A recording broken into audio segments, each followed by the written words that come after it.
Here's some breaking news to tell you about out of the White House. In the last few minutes, Donald Trump signed executive orders targeting two of his own former senior officials. Miles Taylor is one of them. He is a familiar face to viewers of this program. He was first known as Anonymous. He revealed the chaos, anonymously at first, from deep inside the Trump administration. Trump also targeting former cybersecurity chief Chris Krebs, who John Heilman has mentioned since we've been on the air as someone he interviewed yesterday about cybersecurity. Donald Trump ordered their security clearances, if they retain any, he said there in the Oval Office, revoked. He also ordered the Justice Department to investigate both men. Donald Trump accused Miles Taylor of being, quote, guilty of treason. Both Chris Krebs and Miles Taylor have become vocal critics of Donald Trump after their service. Krebs was fired for telling the truth and revealing the facts about the 2020 presidential election. In an interview on 60 Minutes, Chris Krebs told CBS, quote, "There's no foreign power that is flipping votes. There's no domestic actor flipping votes. I did it right. We did it right. This was a secure election," end quote. We have not seen the exact language of the orders, but here's what Trump said about Miles Taylor. The next presidential memorandum we have for you relates to Miles Taylor. You may recall that Miles Taylor served in the Department of Homeland Security during your previous administration. In his capacity with the Department of Homeland Security, he leaked classified information. He wrote a book under the pseudonym Anonymous, making outrageous claims both about your administration and about others in it. What this presidential memorandum is going to do, one, it's going to strip any active clearance that he has in light of his past activities involving classified information. It's also going to order the Department of Justice to investigate his activities to see what else might come up in that context, given his egregious behavior during your previous administration. And I had no idea who this guy was. I had no idea. I saw him on CNN, or one of them, I guess CNN, a lot. He'd be on all the time saying that the president is the president. I had no idea. It's like, you know, in this office you have a lot of young people, and they're here. I'll see him for 2 minutes, and I assume he was in the office, but I barely remember him. Barely remember him. It was somebody that went out and wrote a book and said all sorts of terrible things that were all lies. And it was like he was this gentleman or that gentleman, like I dealt with him all the time. I had no idea who this guy. I said, who the hell is Miles Taylor? And he made a living on going on CNN talking about the president. And I think what he did, he wrote a book, Anonymous, said all sorts of lies, bad things. And I think it's like a traitor, it's like spying. He walks into the office. He's supposed to be sitting here. A lot of people, you know, I'll be here, and there'll be 20 people standing in the room. There'll be oftentimes young people in the office. I assume he was one of them at least, but I didn't know anything about him. And he wrote a book, Anonymous, and I always thought it was terrible. And now we have a chance to find out whether or not it was terrible. But it was a work of fiction. Got a lot of publicity, got himself a nice job with CNN, or one of them. And I think we have to do something about it. You can't have that happen. If that happens to other presidents, it wouldn't be sustainable for other presidents. I seem to be able to sustain. But if that happened to other presidents, I mean, it's just unfair. And if it was a Democrat president, I'd say that's a terrible thing. A thing like that can happen. That's a terrible thing. And it's time to find out whether or not somebody can do that. Can they write a book about very confidential meetings? And, you know, because they happen to be one of a lot of people in a room, and they go out and write a book, and worse than that, call it anonymous, like it's a big deal. And everybody saying, who is it, who is it, who is it? Then it was found out who he was a long time later. And he got a lot of publicity off that one. He's like a promoter. But we're going to find out whether or not somebody's allowed to do that. I think it's a very important case, and I think he's guilty of treason, if you want to know the truth. But we'll find out. And I assume we're recommending this to the Department of Justice.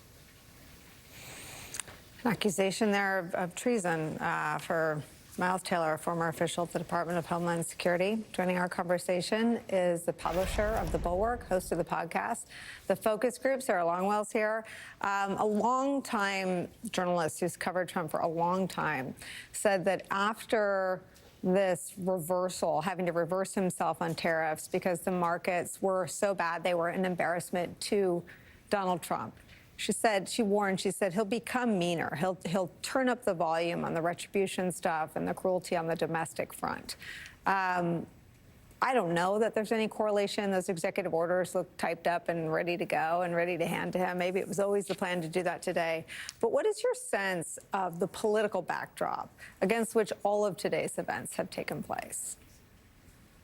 Well, first of all, let me just say how insane it is that the mechanism by which he is attacking these people is an executive order. Why would that be? I mean, it's one thing if he wants to be upset or he wants to pursue litigation if he thinks claims have been made, but to sign an executive order attacking these people, especially Chris Krebs. I mean, Chris Krebs, all he did was rebuke the president's false claim that the election wasn't stolen as somebody in his administration. And here's what Trump is trying to do. Look, I don't know how much of it, you never know with Donald Trump. Is he trying to distract you like a guy with a laser pointer and the media is a bunch of cats? Is he trying to get people to chase things so they stop talking about the fact that he caved and did a total about face on the tariffs after telling us for days that he wasn't going to do a pause, and now he's suddenly pausing because the world economy is collapsing? Is he doing this as a distraction? I don't know, but on its face, it is incredibly pernicious for him to sign executive orders and launch investigations into people simply for speaking out against what they saw from his administration. And also what he was saying there is, though, it's like highly unusual. Look, lots of books get written by people who are insiders in administrations who talk about the things that happened in the rooms. That's actually very common. That's what reporters do. And what he's trying to do here, though, is to make people afraid of speaking out against him. Not just people from before, but people who are there now. People who have an understanding of what he's doing and who, as people are looking for insight, he's saying, if you leak, because people leak against Trump all the time. I mean, nobody leaks against Trump more because people inside are trying to make Trump not do crazy things, right? By telling the media he's about to do crazy things. And so leaking is like a mechanism for them to curb some of Trump's worst impulses. And so he's trying to make people afraid by saying he's going to launch investigations into anybody who speaks out. I mean, this is some of the most insane authoritarian stuff we've seen out of him. Sarah, you made a perfect point, though, I think, to start this conversation about the laser pointer. I mean, the two stories that have left a mark are the man-made debacle of the tariff announcement, as well as Signalgate, another man-made national security crisis. Talk about sort of the wear and tear that those two sort of twin self-inflicted crises have taken on his early presidency. Well, just on Signalgate really quickly, the idea that Donald Trump is a real stalwart around classified information, considering that both he left a bunch of classified documents in his bathroom at Mar-a-Lago, he refused to return those documents. He's also held nobody accountable for Signalgate. And the only reason we stopped talking about the fact that our national security was so compromised by that, because they added a journalist to their signal chain as they discussed attack plans, is because the economy was crashing around us. And this is what Donald Trump does, right? He lurches us from crisis to crisis, many of them of his own making, and then he acts like he's solved the crisis when he does something like announce a 90-day pause. But these are things that had been breaking through, especially the economic. I mean, I've been doing focus groups all week. People are very nervous about the state of the economy. They're very scared. People who are his supporters have been very nervous about what they're seeing. And so, you know, when you say the wear and tear, here's what I know. I know that it usually takes until the summer for somebody's own voters, a president's own voters, to start to say, I'm not sure I made the right choice, or I'm not liking what I'm seeing. Donald Trump, it's taken him 2 months before he's got voters starting to say, what is this guy doing?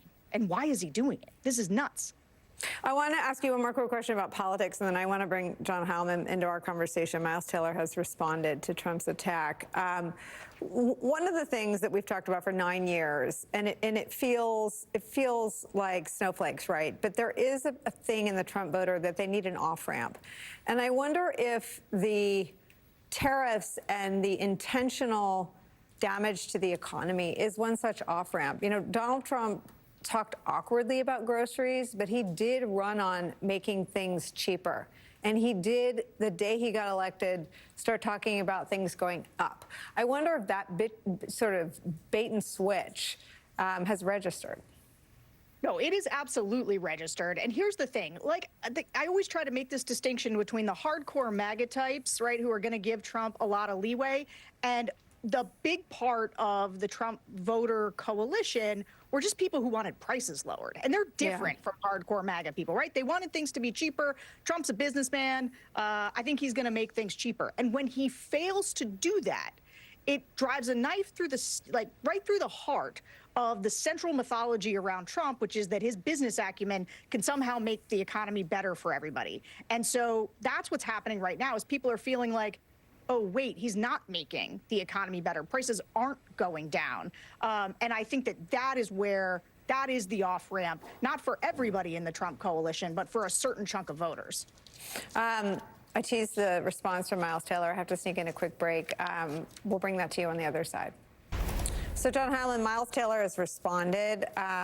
He said this, quote, "I said this would happen. Dissent is not unlawful. It certainly isn't treasonous. America is headed down a dark path. Never has a man so inelegantly proved another man's point." That's a good response. Yeah. I mean, it's a good response. It's pithier than Donald Trump was, certainly in that thing. And look, I mean, it's not fashionable to say so.